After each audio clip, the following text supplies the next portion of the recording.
అమరావతిలో సిఆర్డీఏ కార్యాలయం ప్రారంభోత్సవానికి ముస్తాబవుతోంది. నిర్మాణ కార్మికులు తుది మెరుగులు దిద్దుతున్నారు. మంత్రి నారాయణ పనుల పురోగతిని పరిశీలించారు. వీలైనంత త్వరగా పూర్తి చేయాలని నిర్దేశించారు. సిఆర్డీఏ కార్యాలయం అందుబాటులోకి వస్తే రాజధాని నిర్మాణ పనుల పర్యవేక్షణ సులువు కానుంది. మరింత సమాచారం మా ప్రతినిధి చంద్రశేఖర్ అందిస్తారు. రాజధాని అమరావతిలో సిఆర్డీఏ ప్రధాన కార్యాలయం సిద్ధమవుతుంది. మరి కొద్ది రోజుల్లోనే ఇక్కడ కార్యాలయం ప్రారంభించేందుకు సిఆర్డీ యంత్రాంగం కసరత్తు చేస్తోంది. ఇది అందుబాటులోకి వస్తే ఇంకా మున్సిపాలిటీకి సంబంధించినటువంటి ప్రధాన కార్యాలయంతో పాటుగా సిఆర్డీఏ ప్రధాన కార్యాలయం అన్ని కూడా ఇక్కడ అందుబాటులోకి వస్తాయి. తద్వారా రాజధాని ప్రాంత రైతులకు కూడా మరింత వెసులుబాటు కలగనుంది. ఒకసారి ఈ కార్యాలయం లోపల హంగులను కూడా మనం ఒకసారి చూద్దాం రండి. సిఆర్డీఏ కార్యాలయం 7 అంతస్తుల్లో నిర్మితమవుతోంది. దీని ఎలివేషన్ కూడా చాలా ఆకర్షణీయంగా ఉంది.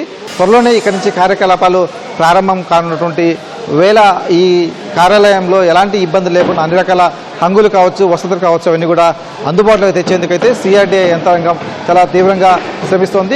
మనం ప్రస్తుతం సిఆర్డీఏ కార్యాలయంలోని మొదటి అంతస్తులో ఉన్నాము. ఇక్కడే సిఆర్డీఏకి సంబంధించి కమాండ్ కంట్రోల్ సెంటర్ను ఏర్పాటు చేయనున్నారు.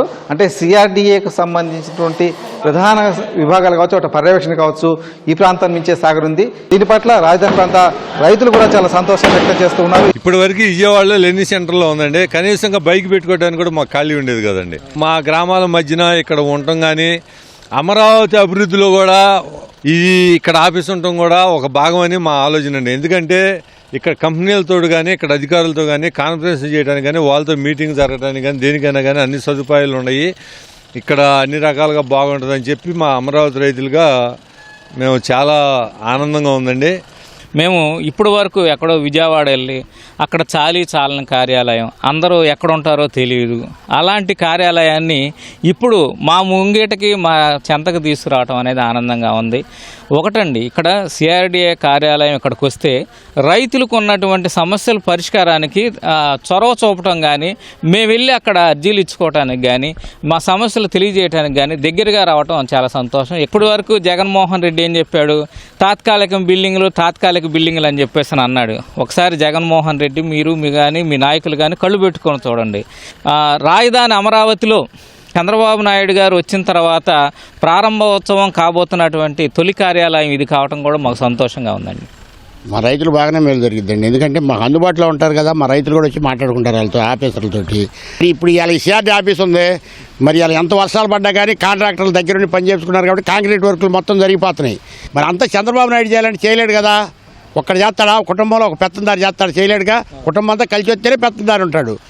ఈ ఆఫీసర్లు కూడా అందరూ కలిసి, కాంట్రాక్టర్లు, ఆఫీసర్లు, వర్కర్లు మొత్తం కలిసి చేస్తే 3 సంవత్సరాలకి ఎట్టి పరిస్థితుల్లో రాజధాని పెద్ద పనులన్నీ అయిపోతాయి. కానీ చిన్నవి ఆగుతాయి. ఇప్పటి వరకు కూడా సిఆర్డీఏ కార్యకలాపాలు విజయవాడ లెనిన్ సెంటర్లో ఉన్నటువంటి కార్యాలయం నుంచి కొనసాగాయి. రాజధాని ప్రాంతానికి దాదాపు 30 కిలోమీటర్ల దూరంలో అక్కడ కార్యాలయం ఉండడం కారణంగా రైతులు అక్కడికి వెళ్ళి వచ్చేందుకు ఇబ్బందులు పడేవారు. అక్కడ సరైనటువంటి మౌలిక వసతి కూడా ఉండేవి కాదు. ఇక్కడ చుట్టుపక్కల అన్ని కూడా మంచి అందమైన చెట్లు పెంచి ఒక ఆహ్లాదకరమైనటువంటి వాతావరణం కూడా సిఆర్డీఏ కార్యాలయ ప్రాంగణంలో ఏర్పాటు చేస్తున్నారు. ఎందుకంటే దేశ విదేశాల నుంచి కూడా చాలామంది ప్రముఖులు ఇక్కడికి వస్తూ ఉంటారు. కాబట్టి ఆ సిఆర్డీఏకి సంబంధించిన కార్యకలాపాలపై మాట్లాడేందుకు వారు వచ్చేటువంటి వారికి కూడా ఒక మంచి వాతావరణం ఇక్కడ కల్పించేందుకు వీలుగా కూడా ఏర్పాటు చేస్తోంది. కెమెరామెన్ కేశవ్తో పునః చంద్రశేఖర్, ఈటీవీ న్యూస్, అమరావతి.